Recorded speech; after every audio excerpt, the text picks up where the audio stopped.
സുഭാഷിതം ചാനലിലേക്ക് സ്വാഗതം. എല്ലാവർക്കും നമസ്കാരം.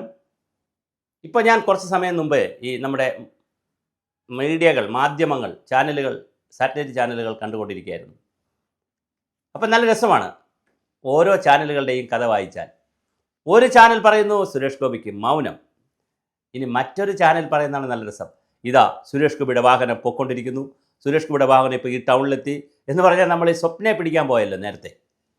ആളുകൾ സ്വപ്നയെ പിടിക്കാൻ പോയപ്പോൾ സ്വപ്നയുടെ വാഹനം എത്തി, അവിടെ എത്തി. അതുപോലെ ആംബുലൻസിൽ നമ്മൾ ആളുകളെയൊക്കെ കൊണ്ടുപോയി ഹാർട്ട്, അതുപോലെ തന്നെ ചില ലിവർ, ഇങ്ങനെ വളരെ പ്രധാനപ്പെട്ട വസ്തുക്കളൊക്കെ ആംബുലൻസിൽ, അതുപോലെ ആളുകളെയൊക്കെ എല്ലാ ലൈറ്റൊക്കെ ഓഫ് ചെയ്ത് വെച്ച് സകല സ്ഥലത്തെ ട്രാഫിക് സംവിധാനമൊക്കെ പോലീസ് നിയന്ത്രിച്ചിട്ട് പല ആംബുലൻസിലും എറണാകുളത്തു നിന്നൊക്കെ പല ആളുകളെ, രോഗികളെയൊക്കെ മെഡിക്കൽ കോളേജിലൊക്കെ കൊണ്ടുവന്നിട്ടുണ്ട്. അതൊരു സംഭവമായിട്ട്. അതുപോലെ സുരേഷ് ഗോപിയുടെ കാർ ഇവിടെ എത്തിയിട്ടുണ്ട്. സുരേഷ് ഗോപിയുടെ കാർ ഈ ടൗൺ കഴിഞ്ഞു, അടുത്ത കാറിന് ഓവർടേക്ക് ചെയ്തു. അതാ 2 കാറിന് ഓവർടേക്ക് ചെയ്തിരിക്കുന്നു, ആംബുലൻസ് ഓവർടേക്ക് ചെയ്തു, സുരേഷ് ഗോപിയുടെ കാർ തപ്പിക്കൊണ്ടിരിക്കുന്നു. ഇതാണ് വാർത്ത. എന്നിട്ട് സുരേഷ് ഗോപി റൂമിൽ കയറുന്നു, പടിയിൽ പിടിക്കുന്നു, കമ്പി പിടിക്കുന്നു, ആളിനെ കാണുന്നു, അകത്ത് കയറുന്നു. സുരേഷ് ഗോപി ആരോടും ഒന്നും പറയുന്നില്ല, മൗനം. നിങ്ങൾ ഇത്രയും ചെയ്തു തന്നതിന് നന്ദി എന്ന് മാത്രമേ പറഞ്ഞോളൂ. എന്തേ സുരേഷ് ഗോപി സംസാരിക്കാത്തത്? സുരേഷ് ഗോപിയുടെ വായിൽ കൊണ്ട് ഈ കമ്പി കുത്തുന്നത് സൂക്ഷിച്ച് വേണം. കാരണം അദ്ദേഹം പഴയ സിനിമാ നടനാണ്. അതിൻ്റെ എല്ലാ ക്വാളിറ്റി അദ്ദേഹത്തിൻ്റെ ഉണ്ട്. അദ്ദേഹത്തിന് നന്നായി വർത്തമാനം പറയാൻ അറിയാം. 1000 കോഴിക്ക് അര കാടാന്ന് പറയുന്ന സ്ഥിതിയാണ് ഇവിടുത്തെ സ്ഥിതി. 19 എംപിമാരുണ്ട്. വല്ല കാര്യമുണ്ടോ? അവരെ പിറകെ ഏതെങ്കിലും ചാനൽ പോകുന്നുണ്ടോ?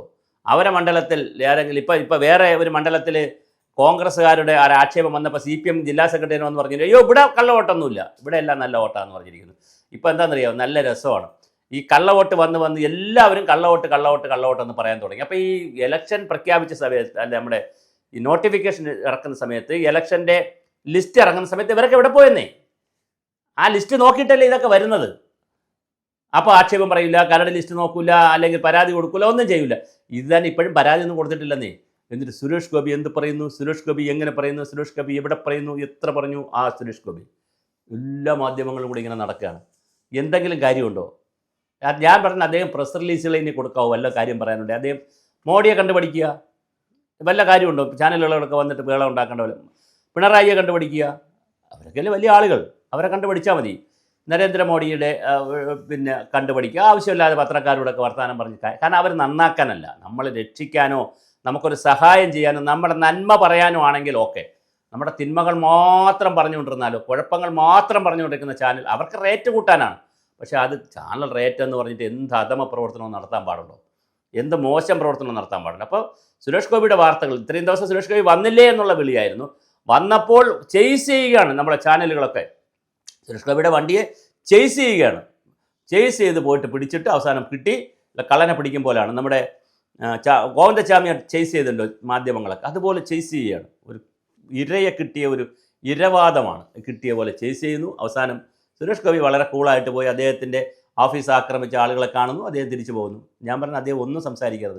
ഇവർ കേസ് കൊടുക്കട്ടെ, ഇവർ തെരഞ്ഞെടുപ്പ് കമ്മിറ്റിയുണ്ട് കേസ് കൊടുക്കട്ടെ, പോലീസ് കൊണ്ട് കേസ് കൊടുക്കട്ടെ, അന്വേഷണം നടത്തട്ടെ, കോടതി പോട്ടെ. എന്നിട്ട് തെറ്റാണെന്ന് അറിഞ്ഞാൽ സുരേഷ് ഗോപി വീണ്ടും മത്സരിച്ചോ, അല്ലെ രാജിവെച്ചോ വേറെ മത്സരിക്കട്ടെ, അല്ലെ പുതിയ ലിസ്റ്റ് വരട്ടെ. എന്തായാലും സുരേഷ് ഗോപി ഇപ്പോഴത്തെ മൗനം നല്ലതാണ്. അദ്ദേഹം മണിപ്പൂരിൽ പോയി കന്യാസ്ത്രീ വിഷയത്തിലും ആവശ്യമില്ലാതെ അദ്ദേഹം വാതുറന്ന് ബഹളമൊന്നും ഉണ്ടാക്കിയില്ല.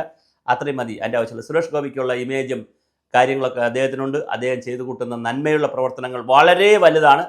അതിൻ്റെ ഇടയിൽ അദ്ദേഹത്തെ കൊണ്ട് ഓരോന്ന് പറയിക്കാൻ ചാനലുകൾ ശ്രമിക്കാതിരിക്കുക. നിങ്ങളെ പണി നോക്കുക. അദ്ദേഹം മന്ത്രി എന്നുള്ള നിലയിൽ, MP എന്നുള്ള നിലയിൽ അദ്ദേഹത്തിൻ്റെ ജോലി ഇതൊന്നും തയ്യാറാക്കലല്ല. മനോഹരമായ രീതിയിൽ ഒരു വികസിത ഭാരതത്തിന് വേണ്ടിയിട്ടുള്ള ടീമിലുള്ള ആളാണ് അദ്ദേഹം. വികസിത കേരളത്തിനുള്ള ടീമിലുള്ള ആളാണ് അദ്ദേഹം. വളരെ മനോഹരമായി കേരളത്തിൻ്റെയും രാജ്യത്തിൻ്റെയും വികസനം എങ്ങനെയെന്ന് കൊണ്ടുപോകാനുള്ള വലിയ പദ്ധതികൾ ആസൂത്രണം ചെയ്യുന്നതിനിടയിൽ ഇത്തരം കാര്യങ്ങൾക്കൊന്നും നോ ടൈം. പ്ലീസ് അദ്ദേഹത്തെ വിട്ടേക്കുക.